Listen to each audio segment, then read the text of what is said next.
పవన్ కళ్యాణ్ గారి మాటల ప్రభావం యువత పైన ఏ రకంగా ఉంది, వాళ్ళ బతుకులు బజారున ఏ రకంగా పడుతున్నాయి అనడానికి ఒక 2 వీడియో క్లిప్పింగ్స్ చాలు. ఆ 2 వీడియో క్లిప్పింగ్స్ మీకు చూపిస్తాను నేను. సాధారణంగా ఏంటి, ప్రజలు ఒక అరుదైన గౌరవాన్నిచ్చి వాళ్ళని ఒక ఉన్నతమైనటువంటి పొజిషన్లో కూర్చోబెట్టినప్పుడు ఆ వ్యక్తి యొక్క మాట, ఆ వ్యక్తి యొక్క నడవడిక అన్నీ కూడా ఆ ప్రజలకు ఉపయోగపడే విధంగా ఉండాలి. 10 మందికి ఆదర్శంగా మరి ఆ వ్యక్తి ప్రవర్తించాలి. కానీ దురదృష్టం ఏంటంటే పవన్ కళ్యాణ్ గారు మాట్లాడేటువంటి మాటలు మరి పవన్ కళ్యాణ్ గారు కూడా అర్థమవుతా లేదో తెలియదు. ఒకసారి వాళ్ళే ఆయన పక్కన ఉన్నటువంటి వాళ్ళ ఆశ్చర్యపోయినటువంటి పరిస్థితి నా మాటలు విని. ఒకసారి 2 లక్షల పుస్తకాలు అంటాడు, ఒకసారి వేరే చోట ఇక్కడ పుట్టానంటాడు, ఇంకోసారి ఇంకో చోట పుట్టానంట. ఆయన పుట్టనటువంటి ప్రదేశం ఉండదు. ఈ రకంగా మాట్లాడమే కాకుండా యువతను చెడగొట్టే విధంగా మీరు అలా చేతులు పీసుకుంటూ కూర్చోకుండా లేయండి, నెగిటివ్గా మాట్లాడండి, కొంచెం కౌంటర్ ఇవ్వండి, అది చేయండి ఇది చేయండి అని చెప్పి ఆయన మాట్లాడడం వల్ల వాళ్ళ జన సైనికులు కూడా అదే రకంగా తయారైపోతూ ఉన్నారు. అదేవిధంగా మరి ఒక సినిమా ఈవెంట్లో ఏది మన Ram Charan game changer cinema ఈవెంట్లో మరి మా వాళ్లకు ఈ స్టంట్ స్కూల్స్ పెట్టండి, బైక్ రేసులు పెట్టండి, బైకులు ఎట్లా తిప్పాలో చూపెట్టండి, సైలెన్సర్లు తీసి ఇట్లా ఏదేదో డైలాగులు చెప్పేశారు అప్పుడు. సో మరి వాటి యొక్క ప్రభావం అభిమానుల మీద గట్టిగానే పడిందనడానికి నేను ఉట్టి మాటలు చెప్పట్లే, పడిందనడానికి ఒక ఎగ్జాంపుల్ కూడా చూడండి మీరు. ఇక్కడ ఎంత దారుణం అంటే ఇది చూడండి.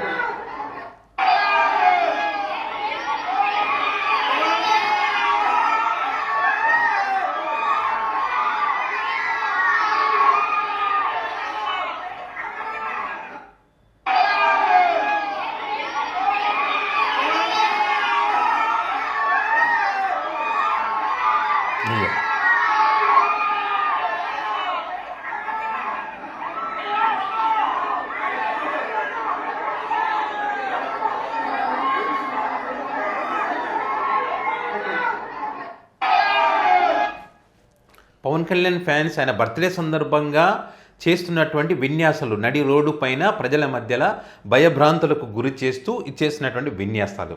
ఓకే, ఇక్కడ పాపం ఈ యువత ఎవరైతే ఉన్నారో వాళ్ళ తల్లిదండ్రులు ఎంతో కష్టపడి వాళ్ళని చదివించి ఉంటారు. ఆ చదువులన్నీ సంకనాకిపోయినాయి. మా హీరో, మా దేవుడు, మా స్వామి అని చెప్పి వీళ్ళు రెచ్చిపోవడం వల్ల తల్లిదండ్రులు కూడా కంట్రోల్ చేయలేనటువంటి పరిస్థితికి వచ్చేసారు. ఆ కంట్రోల్కి వచ్చి ఆ బైకులు, ఈ వెహికల్ తీసుకొచ్చి స్టంట్లు వేస్తూ ఆ మధ్యలో నిలబడి తిప్పుతా ఉన్నాడు.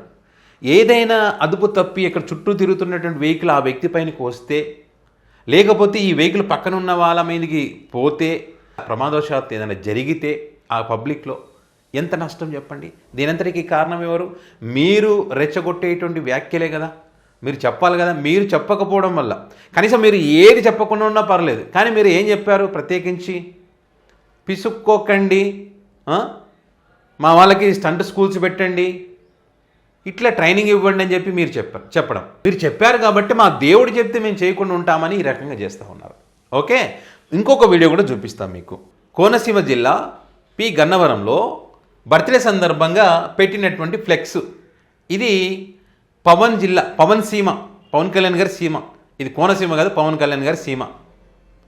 డాక్టర్ బిఆర్ అంబేద్కర్ గారి పేరుతో ఏర్పాటు చేసినటువంటి జిల్లా అని ఆ రకంగా పిలవరంట వీళ్ళు. అంతకుముందు కూడా గతంలో ఫ్లెక్సీలు కట్టి కొంచెం వివాదాస్పదం చేస్తారు వీళ్ళు. అప్పుడు మాకు సంబంధం లేదు, పార్టీకి ఏం సంబంధం లేదు, వాళ్ళు పెట్టుకున్నారంటారు. వాళ్ళకి సంబంధం లేదంట తప్పు జరిగినప్పుడు. ఓకే, ఇక్కడ ఏం రాశారు చూడండి. మీకు ఇంతకుముందు వీడియో చేశాం. మీరెంత, మీ స్థాయి ఎంత, రోడ్ల మీద పండేస్తాం కొడక లర. వీళ్ళు పెట్టడం తప్పు లేదు, ఎందుకంటే వాళ్ళ నాయకుడు, వాళ్ళ స్వామి, వాళ్ళ దేవుడు. నా కొడకల్లర వైసీపీ, నా కొడకల్లరని చెప్పు చూపించాడు. చెప్పు చూపించి బట్టలు ఉడదీస్తా, రోడ్డు పరిగెత్తిస్తా, పండబెడతా, తొక్కుతా, నారదీస్తా అంటే అవే డైలాగులు ఇక్కడ రాస్తారు. అంటే వాళ్ళ దేవుడు, వాళ్ళ స్వామి ఏం చెప్తే వీళ్ళు కూడా అదే చేస్తారు. అంటే ఆ ప్రభావం ఎట్లా ఉందని చెప్పడానికి ఇది కూడా ఒక ఎగ్జాంపుల్. మొన్న బర్త్డే రోజు కూడా పిల్లల మీద, విద్యార్థుల మీద దాడి చేశారని చెప్పి తల్లిదండ్రులు కన్నీళ్లు పెట్టుకున్నటువంటి వీడియో క్లిప్పింగ్స్ కూడా సోషల్ మీడియా వేదికగా కోకొల్లలు.